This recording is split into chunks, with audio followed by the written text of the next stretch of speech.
And now it's time for our news review. Russians are paying tribute to the victims of Friday's terror attack at a concert hall near Moscow that left scores of people dead and scores of others injured.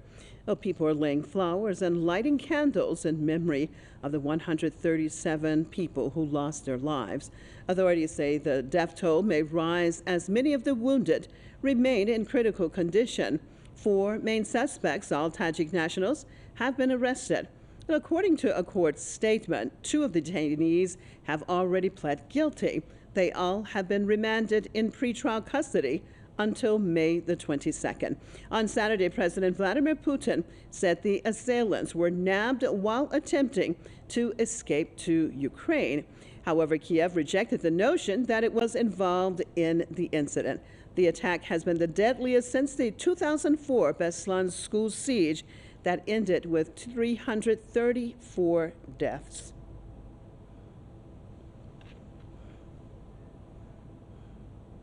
I'd like to welcome our guests to this program. Scott Ritter, former U.S. Marine Intelligence Officer out of Bethlehem, New York, and Don DeBar, activist and commentator out of Ossining, New York. Thank you both for being with me. I started off with Scott.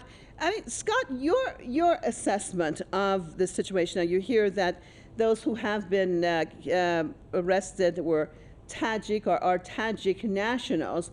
And we know in the very beginning that Daesh or ISIS had claimed the responsibility, but the Russian government was saying that it wasn't the case, or still they could not prove it one way or the other. Your take on who do you think is possibly behind this? Well, first of all, we need to understand that there's still an ongoing investigation, and it's sort of irresponsible to get ahead of the investigation. But there are certain things that jump out. One, if this was an ISIS attack, it didn't fit the modus operandi of previous ISIS actions. Normally, ISIS terrorists are martyrs for their cause, and they die for their cause. They have suicide vests. They're viewing this martyrdom as a path to a heavenly reward. These are people who sought to live. Even their photograph that was where they are pledging allegiance to ISIS with their left hand, by the way, which is also a red flag, I would think. They show blurred faces, which means they didn't want to be recognized, which again is a departure from past practice where videos are made where they announce their intent to be martyrs. And they were seeking to escape and escape towards Ukraine, which causes a lot of people, it raises a lot of red flags. The timing of the attack, too, it appears that they were scouting out this facility sometime in early March, perhaps seeking to attack on March 8th when Shaman, a very well-known Russian performer, was scheduled to give a concert. But the level of security caused them to hesitate and delay their attack until now. The motives appear to be to disrupt, confidence of the Russian people and the Russian leadership at a time when Ukraine is desperate for something that pushes Russia off track from the course that they currently are enjoying in Ukraine, which is pointing towards victory. And if Ukrainian intelligence is indeed involved, and I would also like to say this, that the Russians are loath to make statements that aren't backed up by some sort of fact. They are in control of the Tajik operatives' telephones. They know who they've been communicating with.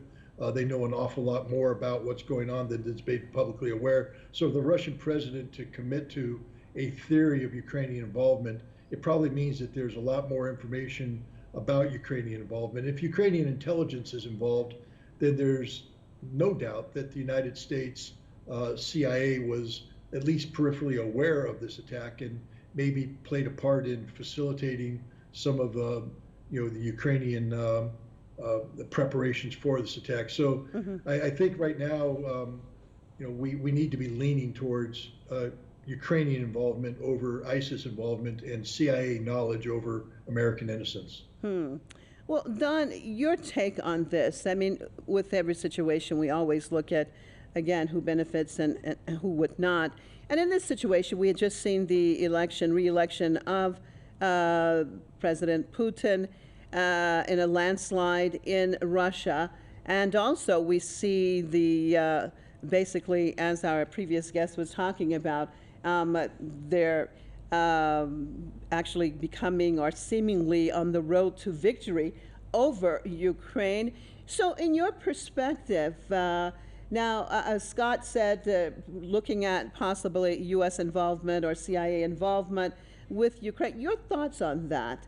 How likely do you see that as being a possibility? You go back to the beginning of the entire Ukraine affair with the coup d'etat in 2014 and the Maidan protests that started, I think, December of 2013. There was a downing of an airliner that was clearly, according to the physical evidence, taken down by some Ukrainian military or paramilitary. Right. That was laid at the doorstep politically, internationally of Russia. It was used, as a matter of fact, to impose some of the first sets of sanctions. We have the Nord Stream pipeline. It's pretty clear who did that. The United States announced they were going to do it, then did it. And everyone's still walking around puzzled, like, what happened? And then we had Vicki Nuland a short time ago promising to give Putin, as she put it, some big surprises. And that followed a warning to Americans going to Russia, issued, I think, March 7th in the State Department, that does something exactly like this could happen. You know, you go to the who benefits from that, and look, and Scott's right, it's early. This is all speculation. There's an actual investigation going on. We here in the United States aren't used to that part of it actually happening. We have pundits figure out what happened after the fact, most of whom can't find their behind with both hands in their back pockets. The investigation with, you know, doing all kinds of forensic and other you know, peeks into their phone logs and their activities and you know, all of that, tracing the weaponry and things, they're going to know not only who did it, but who they were in contact with. And they promised. See, I think there's a miscalculation here. One of the lessons of the election that just took place is that President Putin's foreign policy vis-a-vis NATO, the United States, and Ukraine, which was supposed to be destroyed by the sanctions and the war and the other efforts of the U.S., it resonates positively with 87% of the population, or 87% of the voters, which means that everything that he's done up to this point with the economy, with the military, with the war, with foreign relations, was ratified loudly by the people. And so the only criticism I heard, I was there as an election observer last week, the only criticism at all that I heard of the policy of President Putin towards that whole matter is that they wanted him to go in earlier into Donbass to you know, secure the people there. I won't pass judgment because he has a better view of their strategic capabilities and the overall picture than I do from here. But to do this now in an attempt to intimidate the population or to chip away at that 87% support ignores the nature of it. And he is now empowered with the votes of all of those people to get as aggressive as he feels he needs to protect the people of Russia. And with something like this, a strike like this in the capital, even though it wasn't in the center of Moscow, it was in the city, something like this is going to require a strong response, and he has promised one, and he promised it to all those involved. So if we find Langley or MI6 or Mossad or any or all of those involved, you're going to see some sort of retribution there too.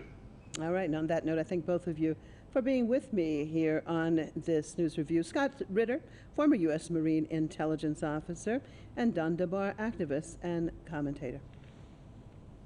And thank you, viewers, for being with us on another news review. And thank you so much for tuning into this news bulletin right here at Press TV.